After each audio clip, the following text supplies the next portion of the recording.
Let's call it the true pooper philosophy, players out of position, egregiously, repeatedly. The thinking behind it seems to have been, well, it's not working, so let's continue with it. But is this madness about to come to an end? Can O'Connor talk some sense into Australian rugby?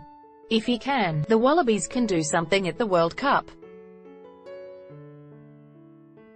But before we get there, let's sort out these positions once and for all. Lukhan Salakaia-Loto, big man, you're a second rower, not a breakaway.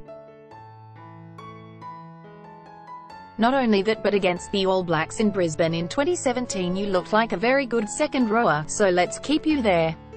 Jet Holloway, big man, you're a breakaway, not a second rower. You tried a pick and drive against the Hurricanes last week and Ardie Savea smacked you back. Besides, we all want to see you run a bit wider where you'd be a nightmare to defend.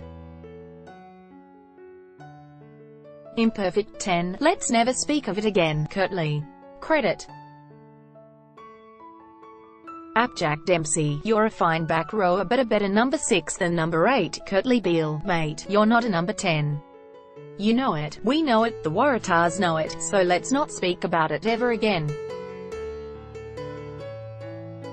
Matt Tomua, you are not a number 10 either, you are a number 12, Carmichael Hunt, what on earth were you doing at fullback? Compete with Curtly and Matt for the number 12 jersey please. David Pocock, you are a number 7, so why are you playing at number 8?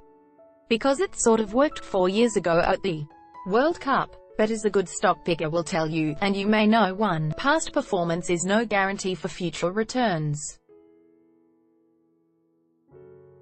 Alan Alaalatoa, now that you've got that big contract in the back pocket, tell us where you really want to play. I reckon it's tight head, not loose head, and I'm saying that on the basis of the Brumbies' excellent scrum over the past few years.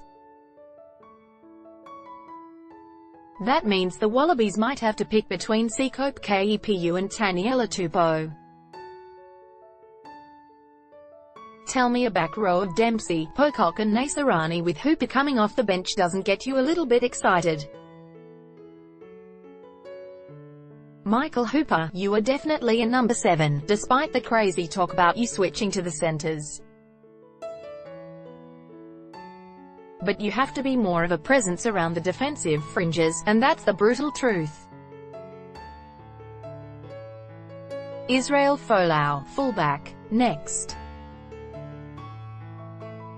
Loading Dane Haylett-Petty, absolutely superb piece of news to retain this bloke in Australian rugby, but it's the Wallabies number 15 jersey or nothing. He's not a winger. ISI Naisarani, ISI, I've got the biggest of all switches in mind for you. We know you're really Fijian, but until the massive inequities in global rugby are addressed we'll call you Australian and just pretend it's fine. In fact, Naisarani looks like he could be the final piece of the back row puzzle the Wallabies have been looking for. Tell me a back row of Dempsey, Pocock and Naisarani doesn't get you a little bit excited. It has size, aggression, work rate, a bit of everything, with Hooper coming off the bench for a potentially game-changing contribution at the 50th minute mark. Indeed, have a look at the following potential Wallabies side: Co, Fainga'a, Alaalatoa, Coleman, Rodder, Dempsey, Pocock, Naisarani, Genia, Foley, Korobiti, Beale, Karivi, Maddox, Folau. With a bench of Parainga Amosa, Slipper, Tupou, Salakaia-Loto, Hooper, Gordon, Cooper, Karadrani. There are some bigger missions here, and some difficult calls. But selecting fudges have got the Wallabies nowhere in recent years. It's time to harden up and take some of O'Connor's medicine.